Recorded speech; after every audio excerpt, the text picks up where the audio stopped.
Good morning, and welcome back to the Namaste Satsang.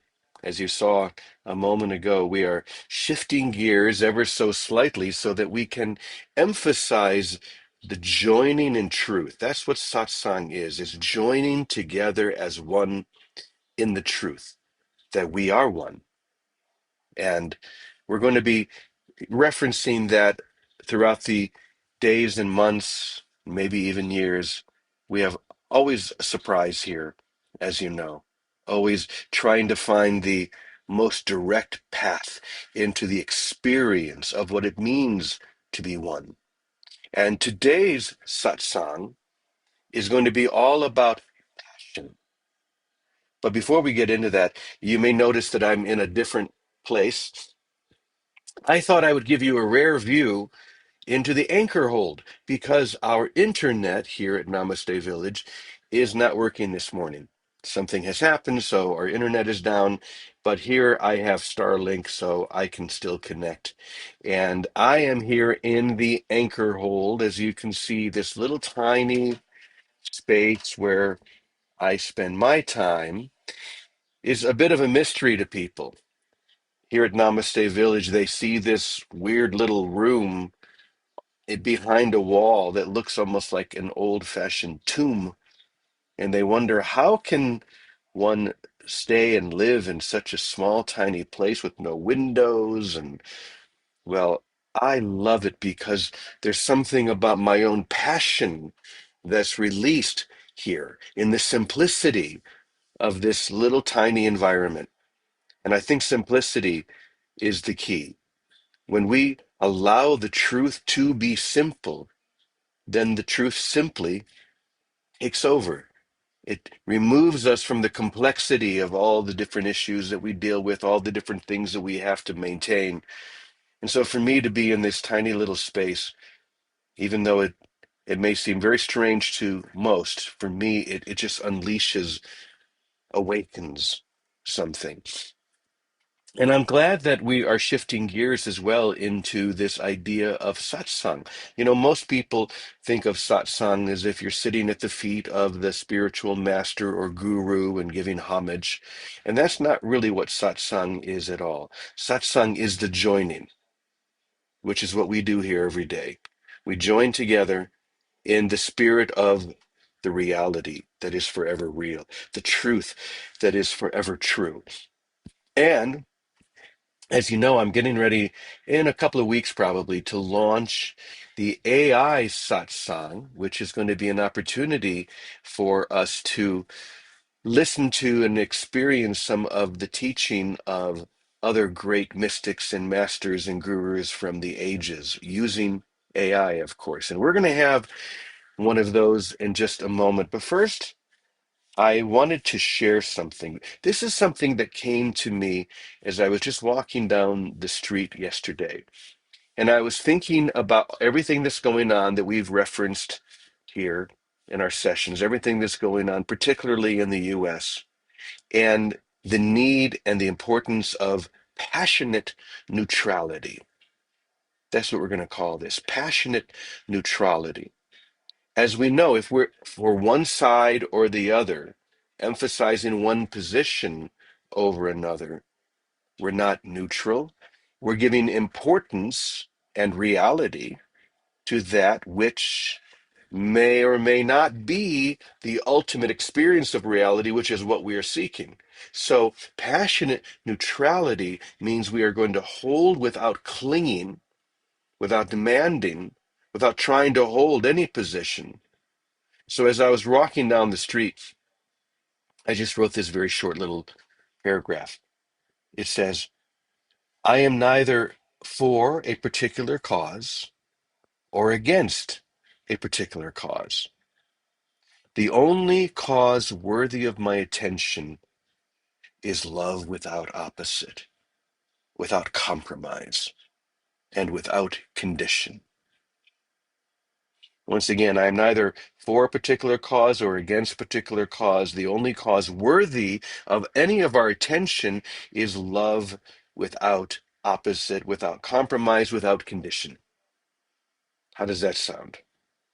to know that there is a greater vision, a greater reality and experience that we are all being drawn to, and it is love. It is the experience of non-duality. Non-duality means there's only one, not two. There's not this and. You see, this is what tends to happen usually in the experience that we're pulled into. This is right and this is wrong. I'm with this group or I'm with that group. There's always a this and there's always an and. But the experience that we point toward every day in this satsang is that there's no this and. This is the world of duality, that there's a choice. There's only one choice, and that's reality itself. And reality is love. So if I want to be truly helpful, which is what we claim, then I need to be passionately attached to only one thing, being in the experience of one or of love. So we can see and we can recognize what's happening in the so-called world. We can watch the drama and the trauma unfold, but we are neither attached to it nor do we cling to it. So I want to read some, I want to actually play something for you that I prepared that I think is going to help bring this home. Now, as you know, Anandamaya Ma, the great Hindu mystic who was a great friend of Yogananda's and was just one of those illumined Indian teachers that has affected the lives probably now more than she did when she was alive. I forget when she left her body, but it was many, many years ago. And she brought the experience and the richness and the vibrancy of her passion for God, which we're going to talk about after we see the video, was so compelling that you could not be in her presence without being pulled into that same energy, the tractor beam of her presence, pulling you effortlessly into the love that is beyond all measure. So, I want to show you this video that I prepared, and then we're going to talk about it. So sit back and enjoy.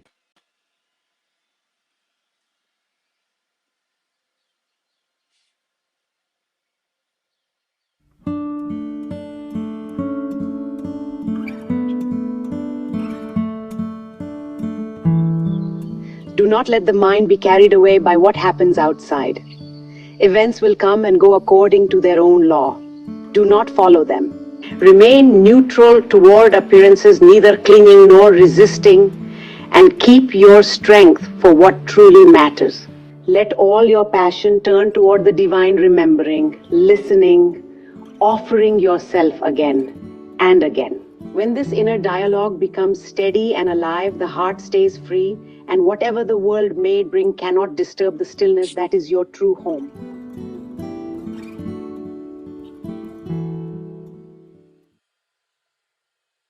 Okay, so that was very quick, wasn't it?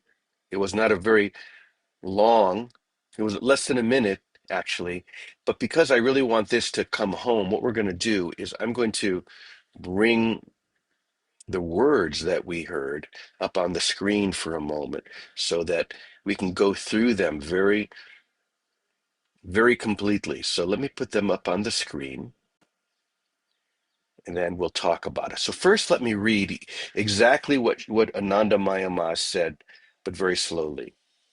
So, do not let the mind be carried away by what happens outside of you. Events will come and go according to their own law. Do not follow them. Do not be pulled into them. Remain neutral to all experiences, neither clinging nor resting, and keep your strength for what truly matters. Of course, what truly matters is love. Let all your passion be toward the divine remembering. We'll come back to that. The divine remembering. Listening and offering yourself again and again. When this inner dialogue becomes steady and alive. The heart stays free, and whatever the world brings cannot disturb the stillness that is your true home.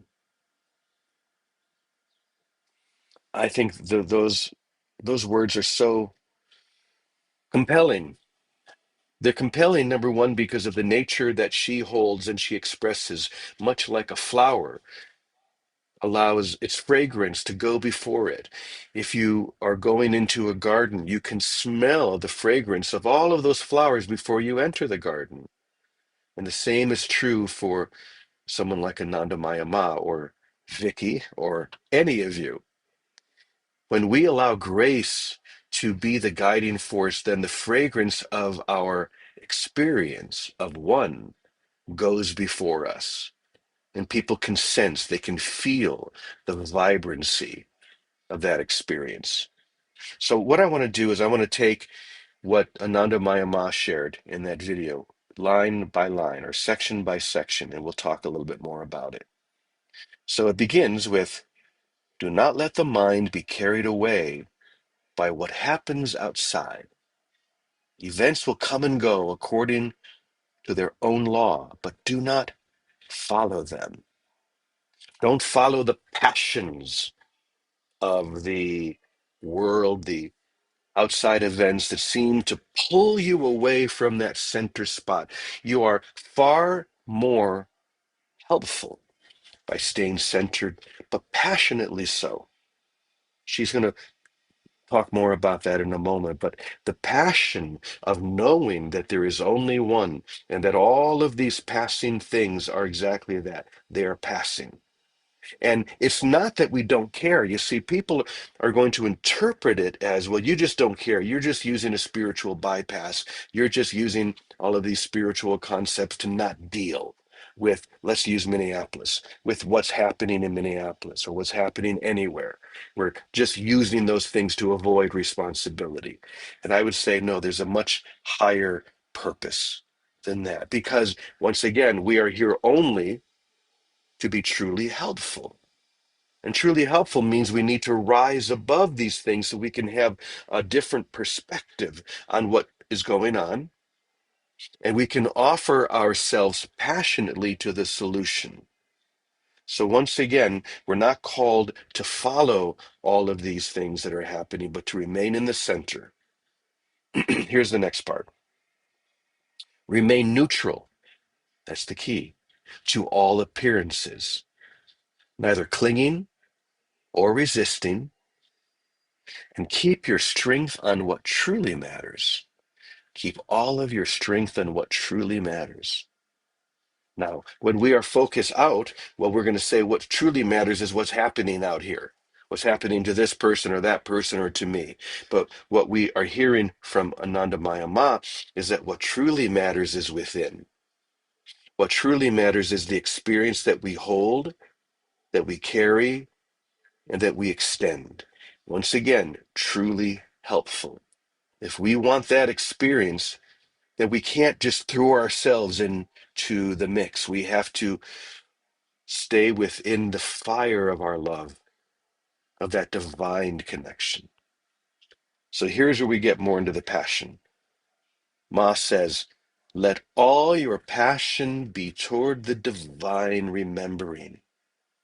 I've never heard it quite put that way, the divine remembering. Ananda Ma talks about this over and over and over in her writings and everything she's shared. She is passionate about remembering only the divine in every moment. And she tells all of the men and women who come to her, both then and now, that this is the only thing you need, is to keep that divine remembering, to keep focus on love, on the beloved, on God, or however you want to express that, on reality. Keep your love and your passion focused only there. She calls it the divine remembering, listening and offering yourself again and again. So one of these days we're going to be talking about the japa prayer that has been serving me profoundly, which I want to offer to all of you, but not in this session. But the japa prayer, many of you may know this. The words are so hum. This is one of the things that Ma recommended, and really all the great teachers from that Eastern tradition acknowledge and promote, which is really, it's the Sanskrit for I am that. I am identifying myself fully with the I am presence or the ultimate reality, with love itself. So hum. This is one of the things that she would say, is to always keep that in your mind, your heart, because the breath itself is a prayer. When we say so, it's like the inhale. When we say hum, it's like the out breath. It almost sounds like that. But we'll talk about that in another lesson. Once again, let your passion be toward the divine, remembering, listening, and offering yourself again and again. And then finally, when this inner dialogue becomes steady and alive, when that divine remembering becomes steady and alive, the heart stays free. You're not pulled in to whatever seems to be happening here. Then you can be truly helpful. The heart stays free, and whatever the world may bring cannot disturb the stillness that is your true home. The stillness that is your true home. This is such a simple but alive teaching. Maybe just in hearing these words, you can feel the freedom that they offer, this divine neutrality, to stay right there in that center point, to not focus on this or that, or thinking that we have to be in one group or another, one position or another, because then you may seem to be being helpful. You're being helpful from the perspective of the split mind, yes, because you're promoting a cause. And that's what we're told that we need to do. We need to promote the cause of justice. And there's nothing wrong with that. But if you want to be truly helpful, we need to take the advice that Ma is offering us and stay steady right there in the center with the divine remembering, allowing grace to be our guide. So that's what I wanted to share today. It's passionate. It can't be. Actually, there is one more thing I wanted to share. And by the way, Vicky is going to share here in a moment. Penny Honey is off on a short little retreat at the cabin that we have, about an hour and a half from here. So she'll be back tomorrow. But I'm going to give Vicky a chance here in just a moment because I really want to hear what she says. But there is something else. This is actually something that Sophia gave to me when I asked her about an Ananda Mayama. So I thought this would be helpful as well. So this is what Sophia shares about this amazing teacher. Ananda Mayama constantly stressed the importance of keeping a passionate thought of God in our hearts and our minds. Passion is the key, not a lukewarm concept or a faint feeling. So most of us think we just have to have something, a lukewarm passion. No, what Ananda Mayama is saying, it has to be firm, it has to be on fire. If we want the fire of the divine to overwhelm us, removing all traces of individual identity, we must be willing to turn up the inner heat of our love, to turn up the inner heat of our love, allowing it to burn away every idol we use to separate ourselves from our eternal nature. This passion is not emotional excess or personal effort, but a steady individual devotion that leaves no room for half measure. When the heart is oriented wholly toward the divine, even the most subtle attachment, the roles, the stories, spiritual self images, and the identities that we cherish, all of them are naturally revealed and released. What remains is not loss, I love this, but luminous simplicity. Maybe that's why I like this room. It's luminous and it's simple. Love recognizing itself.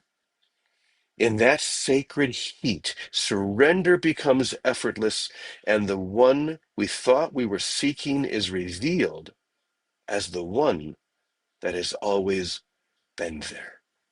The one. So be passionate for love. Give your heart, give everything to this divine expression, this divine remembering. So, Vicky, I'm going to turn it over to you now and see what you'd like to share about this. Okay, Brother James, we've shared this luminous simplicity for many years, all of us. And it's really fundamentally wanting the truth no matter what. No matter what tradition, no matter what language, no matter which path you use, somehow registering that God must be, there must be more than our thinking mind. And I want that.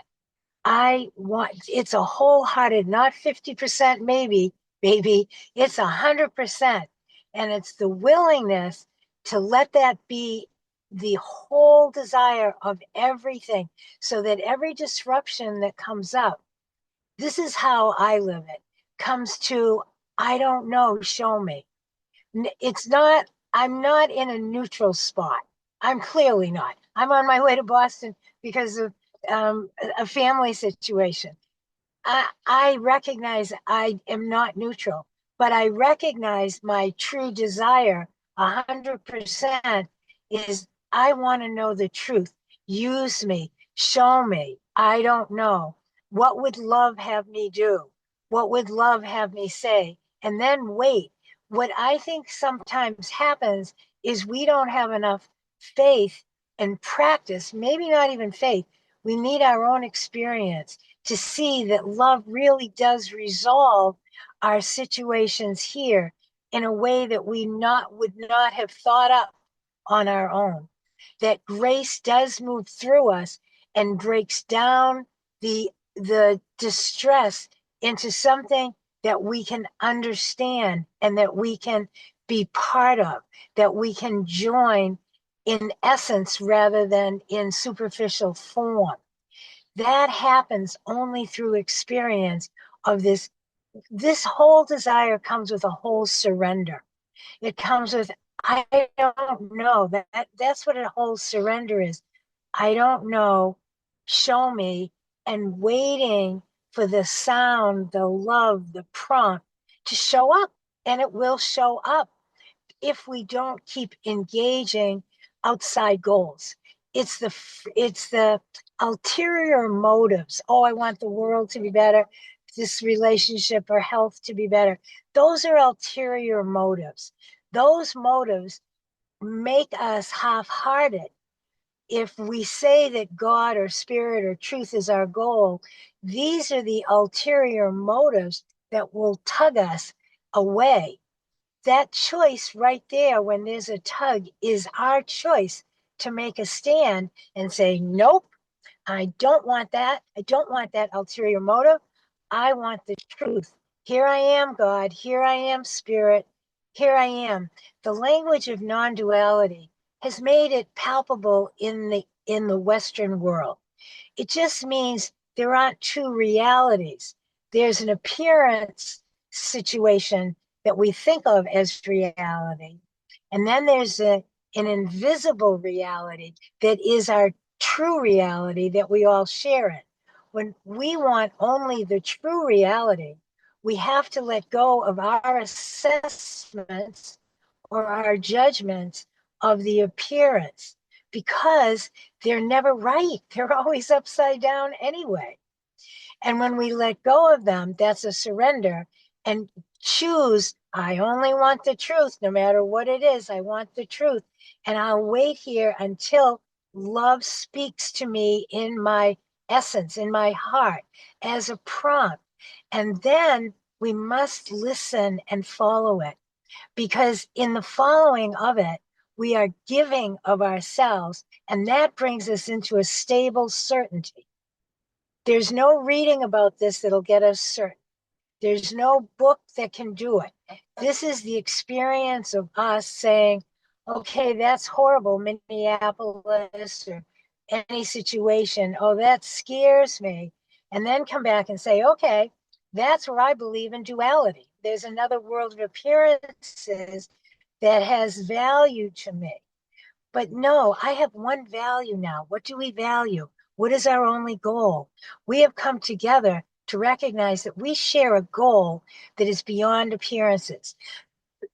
We share a goal of truth, and that we're willing to let appearances be what they may. In the Course in Miracles, Jesus calls this accepting the atonement. Hold on. Oh, thank you very much. Oh, thank you. I would. I don't have any cash with me. God bless you, though. Oh, I have something to give you, though. Hold on. Hang on. Here's a homemade treat for you. Are you serious? Yeah. And thank you for helping, though. Thank you very much. God bless you. Sorry. So there's one of those moments. Someone, isn't that great? He's selling roses in the parking lot for the homeless that are living in the parking lot. So anyway, I had baklava, so I could give it to him. So you wait for the That's prompt of love. That's all I can say. And trust it. that's Wait for perfect. love and trust it. Thank you. That was a great example, right? Thank you, everyone. I love you guys. The universe always conspires to take this teaching into the moment, and that is exactly what we just saw. Be passionate only for the truth, and the truth will show you how to serve. That was an example. People will come up to your window, and you'll have exactly what you need. You may not have change, but you'll have a treat. And that treat is always love. We can always give our love. We can always share our passion.